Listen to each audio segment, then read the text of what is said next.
भूल जाते हैं। ऐसा ही तो है। दीदी जी ने कितनी अच्छी बात कही, जब देह को याद रखती हैं तो विदेही आत्मा भूल जाता है। अष्टावक्र जी थे बहुत बड़े ज्ञानी विद्वान, और उन्होंने जिस घर में जन्म लिया था वो बहुत बड़े शास्त्रार्थ करने वाले थे। लेकिन जब अष्टावक्र जी माँ के गर्भ में थे और उनके पिताजी उनको शास्त्र सुनाते थे, तो अष्टावक्र जी ने भीतर से आवाज दी, क्या शास्त्रों के ज्ञान से भगवान मिलेगा कि अंतर आत्मा के ज्ञान से मिलेगा? तो उनके पिताजी इतना शास्त्रों को मान्यता देते थे कि उनका बच्चा जब ये सवाल पूछने लगा तो उनके अंदर इतना क्रोध आया, उन्होंने अपने ही पुत्र को श्राप दे दिया कि तू भगवान की गिलानी करता है, शास्त्रों की अवहेलना करता है, जा तो 8 जगह से टेढ़ा हो जा। तो अष्टावक्र जी को बचपन में ही गर्भ में ही उनके पिता के द्वारा श्राप दे दिया गया।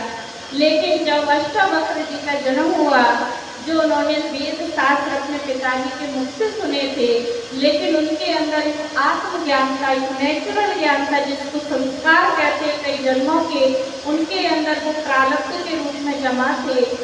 तो जब वो सृष्टि पर आए, जन्म लिए, बड़े हुए, तो वो कई तरह के सवाल मनुष्यों से करते थे और उनके सवालों का जवाब कोई भी नहीं दे पाता था। तो जैसे श्री कृष्ण ने अर्जुन को जो ज्ञान दिया उसकी गीता बनी है, ऐसे ही अष्टावक्र जी की गीता बनी है। राजा जनक को सभी जानते हैं। तो राजा जनक जी के गुरु कौन थे? अष्टावक्र जी। तो अष्टावक्र जी इतने ज्ञानी विद्वान थे, उनका जो ज्ञान था वो भीतर से निकला हुआ था, अंतरात्मा से निकला हुआ था।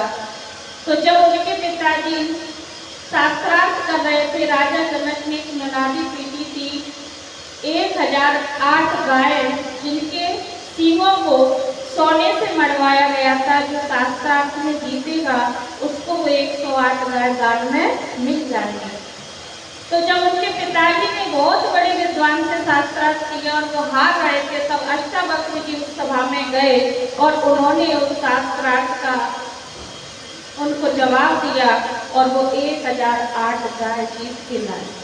तब उनके पिताजी के अंतरात्मा में ये थोड़ा सा भान आया कि जिस बच्चे को मैंने इतनी गिलानी दी, घृणा की, नफरत की और श्राप तक दिया, लेकिन इस बच्चे ने कभी मुझसे, जो मैंने इसको श्राप दिया 8 जगह से टेढ़ा होने का, पर कभी इस बच्चे ने मुझे बदले की भाव नहीं देखा और कभी मुझसे गिलानी नहीं की, उससे समझा कि ये मेरे कर्मों का प्रारब्ध है। तो बताते हैं कि जब राजा जनक ने कहा कि जो मुझे 1 सेकंड में आत्मबोध करा देगा, जितना घोड़े पर चढ़ते इतनी देर में, जितनी घोड़े के ऊपर चढ़ते एक पांव रख के जैसे सवारी कर लेते हैं, इतनी ही देर में कोई आत्मबोध करा देगा तो मैं उसको अपना गुरु बना लूंगा और वो जो कहेगा वो मानूंगा। तो बहुत सारे विद्वानों की सभा में अष्टावक्र जी जब आए तो सारी सभा उनको 8 जगह से टेढ़ा देखती हुई हंसने लगी, अट्टहास करने लगी, मजाक बनाने लगी। लेकिन अष्टावक्र जी को इन सब बातों से कोई प्रभाव नहीं पड़ा और वो भी मुस्कुराने लगे। राजा जनक ने कहा, वही जब कोई किसी की मजाक बनाता है तो शर्म से थोड़ा बहुत तो उसके अंदर फीलिंग आ जाती है, लेकिन ये तो बड़ा हंस रहा है, मुस्कुरा रहा है, इसमें तो किसी की भी बुराई का कोई प्रभाव नहीं पड़ रहा है। तो अष्टावक्र जी से सवाल किया राजा जनक ने कि महाराज, इतनी सारी आपकी लोग हंसी कर रहे हैं सारी सभा पर, आपके चेहरे पे फिक्र नहीं है, कारण क्या है? तो अष्टावक्र जी ने कहा, महाराज मैं तो सोच रहा था ये विद्वानों की सभा है, लेकिन ये मेरी चमड़ी देख रहे हैं, ये तो चमारों की सभा है, क्योंकि चमड़ी देखने वाला। तो इस तरीके से उन्होंने कहा। तो राजा जनक को 1 सेकंड में आत्मा का ज्ञान हुआ। उन्होंने कहा कि इन्होंने मेरी आत्मा को नहीं देखा, उसकी शक्तियों को नहीं देखा, उसके प्रकाश को नहीं देखा, उसके संस्कारों को नहीं देखा, उसके अंदर बैठी समझ को नहीं देखा, इन्होंने मेरी सिर्फ चमड़ी और शरीर को देखा। तो कहते हैं कि हम किसी को भी देखते हैं तो रूप ही तो देखते हैं, लेकिन स्वरूप को नहीं देखते। लेकिन जब इसी शरीर से आत्मा स्वरूप निकल जाता है, फिर उस मुर्दे को क्यों नहीं देखते, फिर उसको सिर क्यों देते हैं। कहते अब मत देखो मिट्टी को, अब मत देखो। क्यों नहीं देखो? क्योंकि देखने वाली चीज उसमें से निकल गई। चलो बसे, यहाँ से चले गए, कहीं और बस गए, पंछी उड़ गया। तो जीते जी जब कोई इंसान ज्ञान सुनता है, सुनाता है, तो उसकी गिलानी की जाती है। कोई भक्ति में भाव ज्यादा रखता है, पूजा पाठ ज्यादा करता है, तो हम और आपके द्वारा उसकी हंसी उड़ाई जाती है, मजाक बनाया जाता है। और कभी कभार मजाक में कहते देखो जी चल दिए पंडित जी बन के, यही तो स्वर्ग में पहले पहुंचेंगे।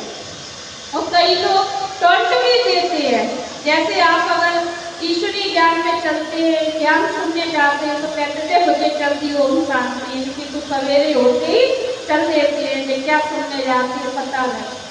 तो यहाँ अष्टावक्र जी ने जब ये आत्मबोध राजा जनक जी को कराया, तो राजा जनक ने अष्टावक्र जी से कहा कि मुझे आपने आत्मा को तो ज्ञान कराया, मुझे मुक्ति का भी ज्ञान कराओ।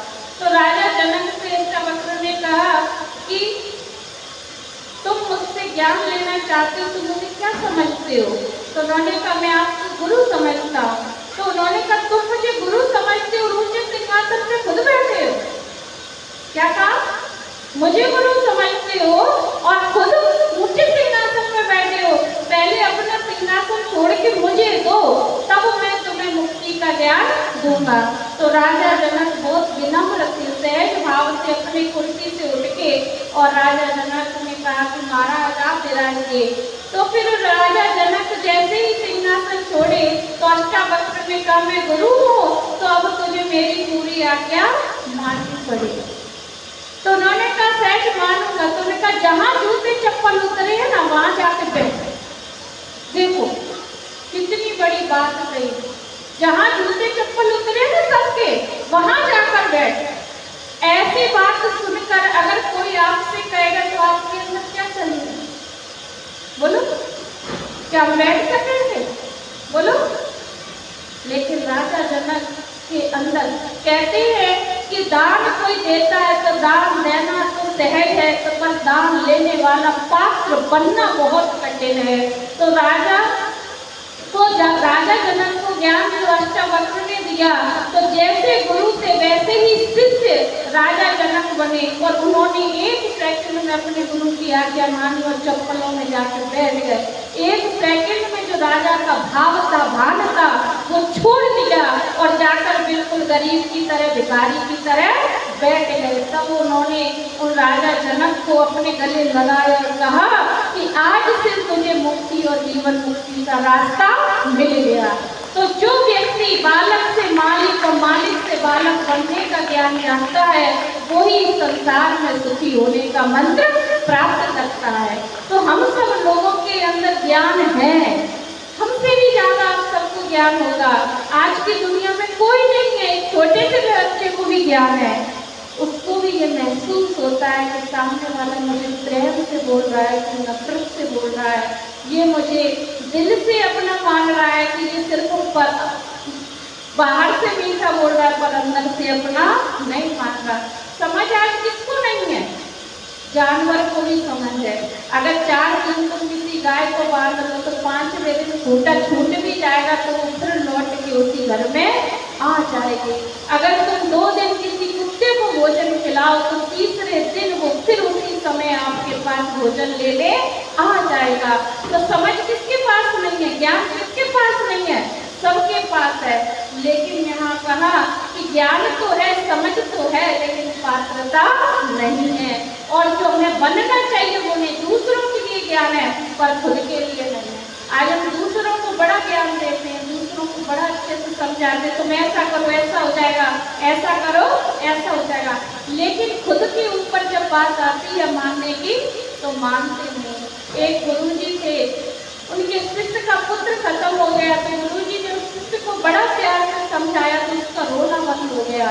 तो गुरुजी ने कहा संसार में जो आया है वो जाएगा, आया है तो जाएगा। राजा रण फकीर, कोई सिंहासन चढ़ गया, कोई बने जाए जंजीर, संसार में जो आया है वो जाएगा। अपने कर्मों के अनुसार किसी को भगवान का विमान लेने आएगा तो किसी को जंजीरें बंध के जाना पड़ेगा। जंजीर बंध के माना कि डॉक्टर भी जवाब दे चुके और सालों से बिस्तर पर पड़े हैं कोने में, भगवान से बच्चे प्रार्थना कर रहे हैं कि हमारी अम्मा को ऊपर ले लो, फिर भी वो प्रार्थना सुनी नहीं जा रही।